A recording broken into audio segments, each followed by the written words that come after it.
Question. Baruch Hashem, have a number of adult children, all married, with families except one.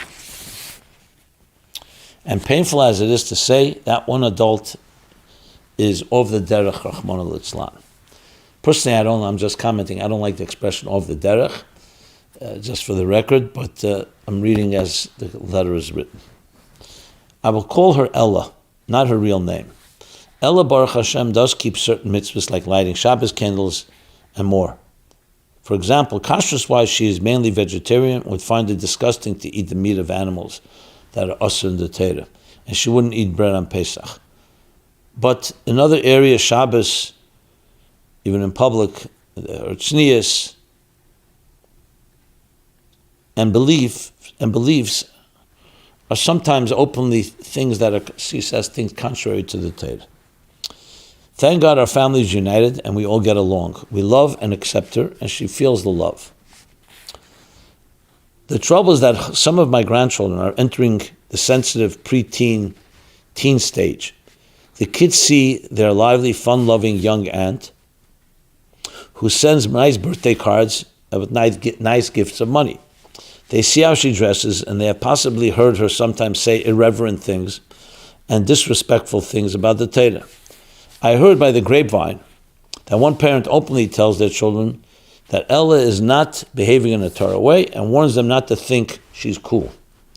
In the family of another child of mine, the parents won't say anything bad about Ella. They rarely see her anyway, and they just let things slide until now. The problem is in the second family, the 11-year-old girl thinks Ella is kind of cool. She recently said to her mother, being of the derech isn't so bad. After all, Ella is of the derech. I know this needs to be nipped in the bud. I know that, al pi halacha, according to the Torah law, it's permissible as in fact, l'tayelis, or benefit, and important to warn the grandchildren about Ella. How should I deal with this? What can I say to my granddaughter? I'd like to get the message across to her without it being the mean bubby.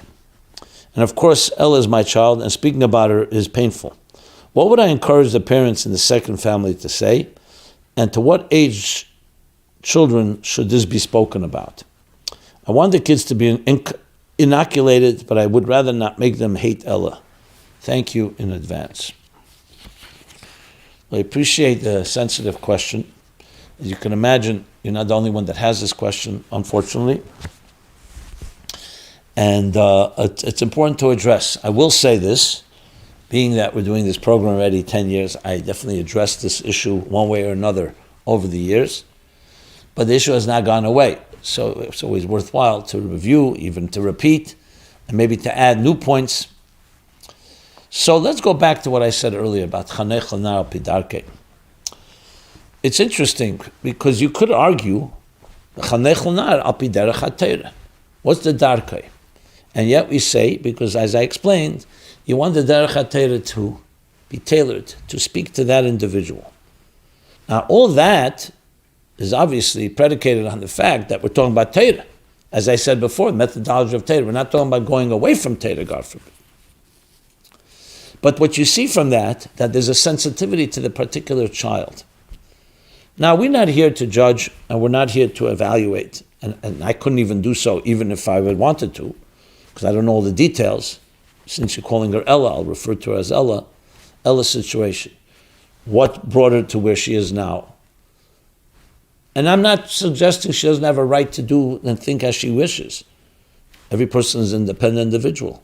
But it's hard to speak about someone without knowing why they in that place. Was it purely a philosophical conclusion that she came to? Is it due to some experiences? Is it due to hypocrisy that she witnessed? Or other factors? That's regarding her, which is not the topic of the conversation. I just wanted to cover all the bases here. As far as treating her, what you said at the beginning of your note is exactly right. She's your daughter. She's the sister of your other children. She's the aunt of your grandchildren. And as such, she should be loved unconditionally, regardless of what her behavior is. And let's say somebody who's behaving completely shemer Torah mitzvahs and behaves in an obnoxious way at the table. So what do you do then? Your children are also going to see that. So what do we say then? We say that's not the Torah way, the obnoxious behavior. The Torah has expectations of us. So I would find the right language where we say, Yatamu chatoim v'lo chotim. May the sins be erased, not the sinner. This is not about Ella per se. She's a human being. God created her. She's your child. She's part of your family and will always be part of your family. This is definitely conveyed to your grandchildren. There's nothing to be ashamed of, nothing to hide, to avoid her. She's who she is. As far as her behavior and her choices go, the way I would explain it, the age we'll talk about in a moment, when the children are of different age, where you could say that Ella is a beautiful person. She's made certain choices. We follow the Torah mitzvahs in a very revealed way. Ella's found her way to follow Torah, how she understands it, and certain things she may not accept or she doesn't, at this point, doesn't really appreciate. Again, you have to find the right words, but I'm giving as many words as I can. And it's not about we don't agree with that, and that's why we teach keeping Shabbos and we teach everything. We love Ella, and there'll be many people you're going to meet in this world that are Jewish people who either grew up in frum homes and today are not necessarily behaving that way externally, but they're beautiful people and we should love everyone, even if we don't necessarily agree with their lifestyle. So that's one message.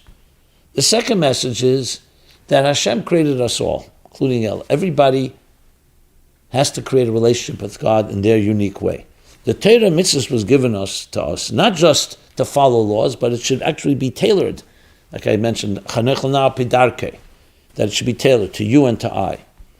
Ella, we have no doubt, has some relationship with God in her own way. Whatever reason she perhaps is not channeling it through this particular, either she doesn't experience it or she does it in her own way, and we don't know what's going on in her private life. So in other words, I would not invalidate her, and I wouldn't invalidate the hope for her, because that's another thing you want to always keep in mind. We don't know where it's going to be tomorrow. When we hear about a person who's not doing Torah mitzvahs, God forbid, the way we speak about it is that right now they're not doing it, or not in a revealed way. Because every Eid wants to be connected to God, and every Eid be'etzem, like the Rambam paskins in the end of chapter 2 of Hilchos Gerushin, every Eid wants to do mitzvahs, and will not do something opposite of mitzvahs. But Yitzrei Hushe Onsei, you have a Yetzer Hara that has concealed, and it's a good opportunity to explain to your children, we all have a Yetzer Hara. I have one, you have one, and we have to condemn with it. Ella also has one. We're not here to talk about her, that's her struggle. We have to figure out ways to deal with our Yetzer Hara. No, it's to me. I'm not trying to normalize, or definitely not condone her behavior, but you normalize the Yetzer Hara aspect of it. That's part of life. So why is a Yetzer Hara to want to do something that a frum Jew does different than the Yetzer Hara of someone who decided not to be frum, at least again, begoli for the moment? It's basically broadening the discussion instead of it becoming personalized, becoming far more conceptual in a way. Conceptual, I don't mean theoretical, but conceptual. It's not about her. It's about all of us face our challenges. And at the same time, each of us, none of us are perfect. I'm also not perfect. And you may see me. I'm speaking as the Bobby right now. And I may do something. Sometimes I get angry. Sometimes I say something I shouldn't have said. The goal is we have standards. And we all are trying to work toward it. Ella is part of that journey as well. The problem has become that we begin to categorize people by certain behaviors that don't look, like for example, if someone speaks Lashon Hara but they keep Shabbos, we see that as okay. But if they don't keep Shabbos, especially publicly, or they say something that's irreverent about Torah, that's like they crossed the line. I'm not here to compare. Obviously, there's some things that seem bigger than others. But at the end of the day, we're all human beings that are flawed. And it's just different ways it manifests. Our focus has to be on the positive, including Ella. And that's my final point, to focus on the beautiful things that she's about. She's a kind person, giving matanos, other things. Focus on that, and you see, Torah mitzvahs is a wide variety. It's not just Shabbos and Kashrus. Not to take away in any way, or here Kashrus, Shabbos and Tznius. I'm not minimizing, I'm not trying to make it aside, but it's a broad picture, and sometimes you have to emphasize, look at how beautiful this person is, look how many good things they're doing. A mitzvah geredes mitzvah, one mitzvah will lead to another mitzvah. I have no doubt that this attitude not only will educate your children better, but they'll also help Ella indirectly.